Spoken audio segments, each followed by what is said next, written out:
Graça e paz, mais que vencedores em Cristo Jesus. Amados, é um prazer, é uma alegria estarmos aqui para começar a nossa semana assim, alegre, sabe, feliz, porque a alegria do Senhor é a nossa força. E também a salvação em Cristo Jesus é um motivo de sermos alegres. Davi, no Salmo 51:10, ele diz: Senhor, devolva-me, ou restitui-me a alegria da tua salvação e põe em mim um coração desejoso a obedecer. Aleluia!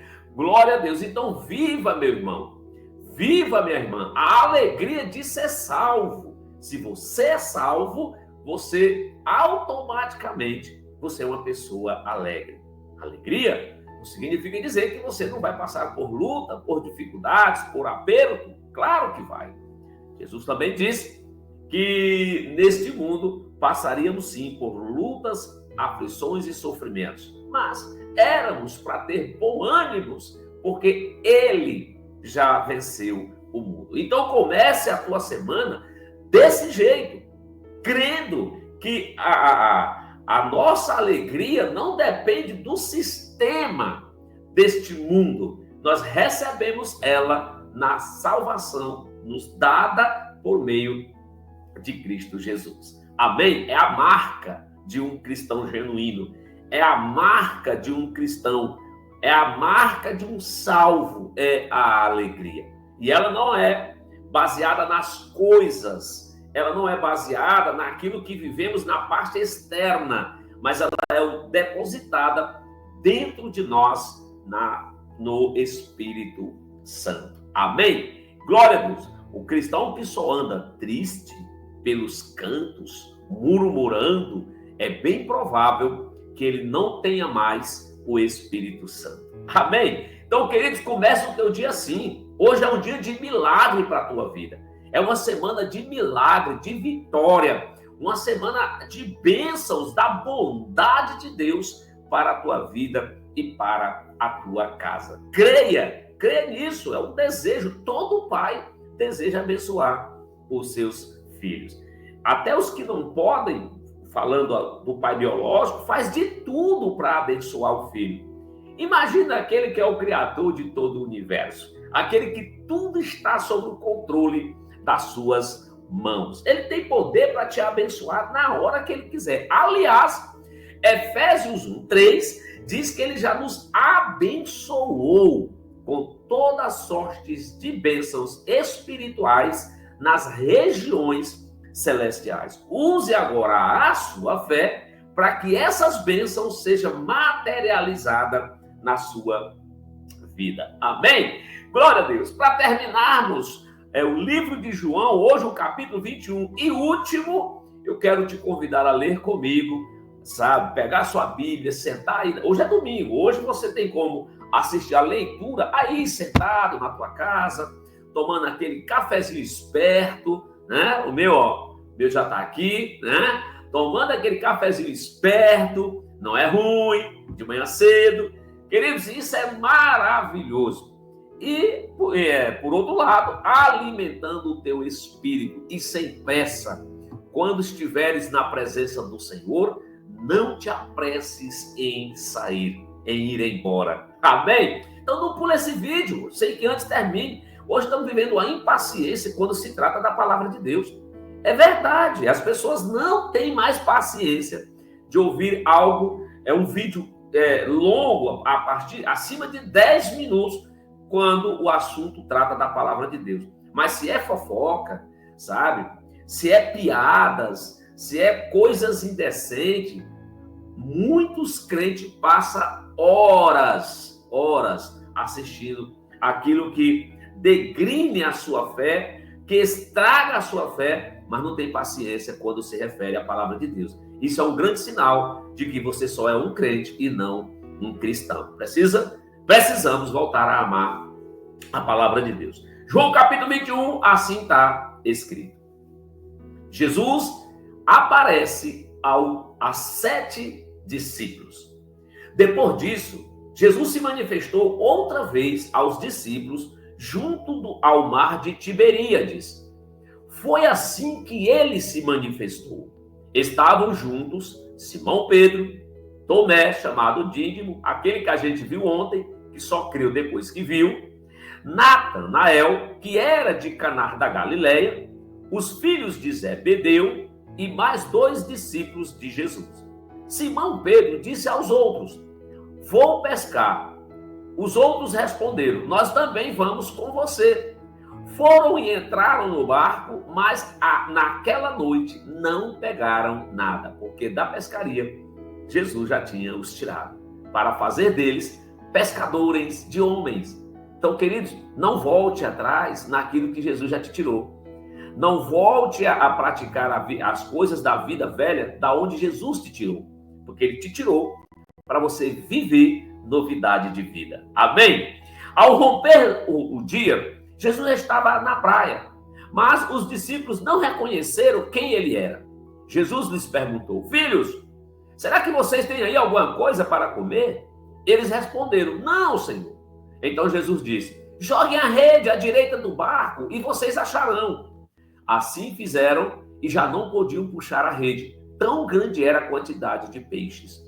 E o discípulo a quem Jesus amava, disse a Pedro: Pedro, é o Senhor. Simão Pedro, ouvindo que era o Senhor, cingiu-se com a sua túnica, porque tinha tirado a roupa para pescar, e lançou-se ao mar. Os outros discípulos vieram no barquinho puxando a rede com os peixes, porque estavam somente a uns 90 metros da margem do rio ou do mar. Ao saltarem em terra, viram ali umas brasas com peixe por cima e também havia pão.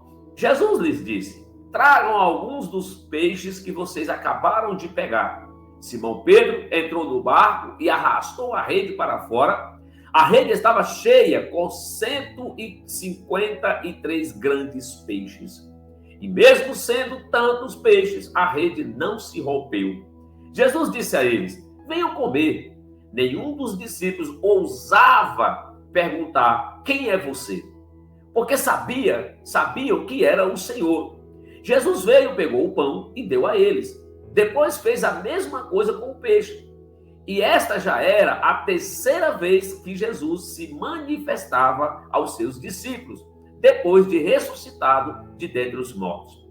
Jesus e Pedro, depois de terem comido, Jesus perguntou a Simão Pedro: Simão, filho de João, você me ama mais do que estes outros me amam?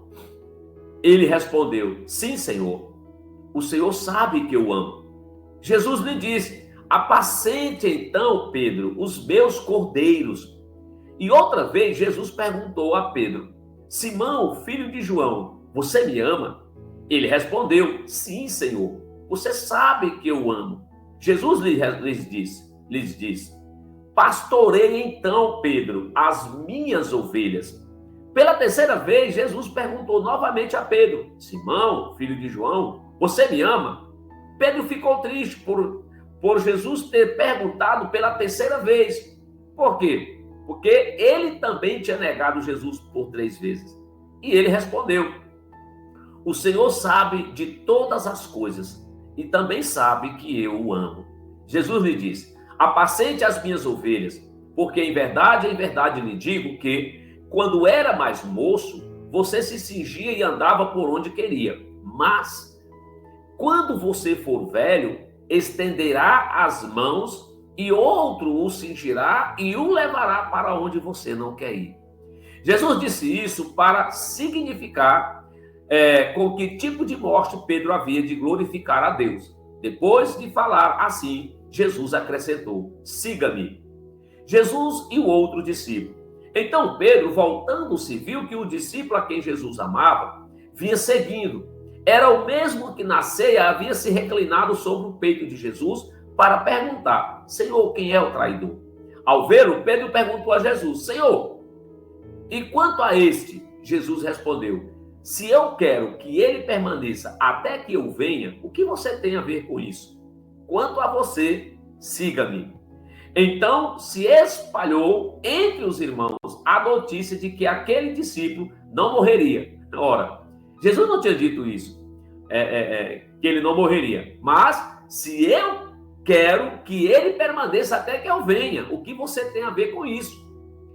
O testemunho de Jesus. Esse é o discípulo que dá testemunho a respeito destas coisas e que as escreveu. E sabemos que o seu testemunho é verdadeiro.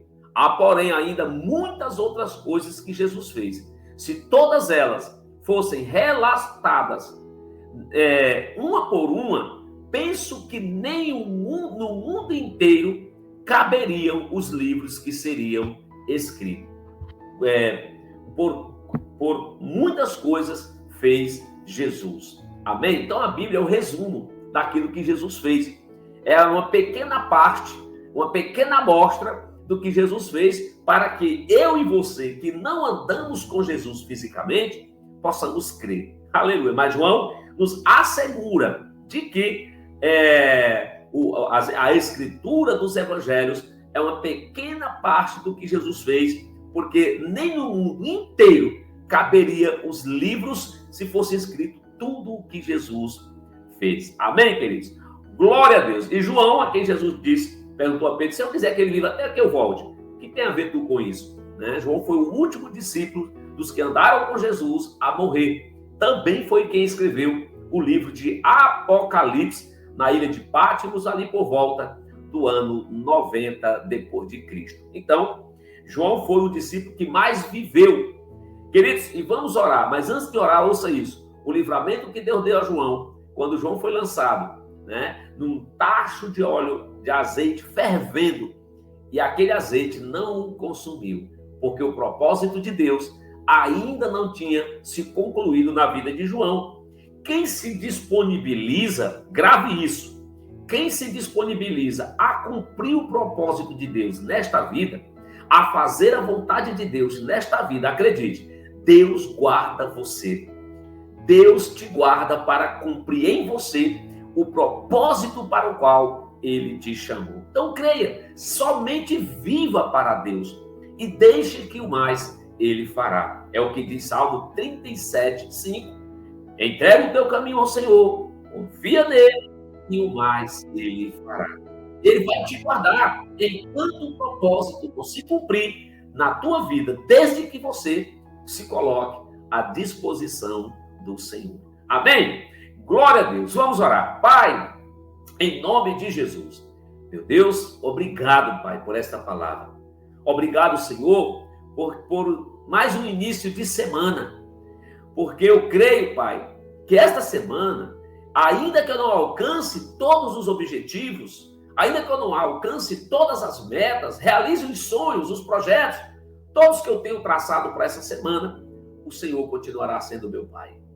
E eu creio, Pai, que essa semana nada na minha vida foge do controle das tuas mãos. Aliás, eu entrego a minha vida ao Senhor. Eu entrego o meu caminho ao Senhor. A minha confiança está em Ti, porque eu sei que o mais o Senhor fará. O Senhor é o Deus que nos guarda, que nos protege. O Senhor é o Deus que cuida dos teus filhos com zelo. Aleluia. Glória a Deus. Pai, eu tomo posse de uma semana abençoada. Para a minha vida, para a minha casa, também para a vida desse meu irmão e dessa minha irmã. Teremos uma semana de milagre, de realizações, uma semana de livramento, uma semana de realizações, uma semana de resposta, Pai, de oração que temos colocado diante do Senhor. Continue conosco, nos dê, Pai, essa semana, a melhor semana de nossa vida até aqui, seja essa que está se iniciando hoje. Obrigado pela tua presença, pelo Espírito Santo e por quem o Senhor é em nossa vida. O Senhor é o nosso Pai. Como nosso Pai, o Senhor é o nosso tudo. Em nome de Jesus, eu oro e te agradeço. Amém. Glória a Deus. Louvado seja o nome do Senhor. Amém, querido? Medite nesta palavra. Tire esse dia, consagre a sua vida e esse dia ao Senhor e você viverá coisas extraordinárias em Deus. Amém? Deus te abençoe. Deus te guarde. Ilumine o teu domingo. Ilumine a tua semana, a tua casa, a tua família, em nome de Jesus. e que nele, em tudo, ele te prospere, em nome de Jesus, graça e paz.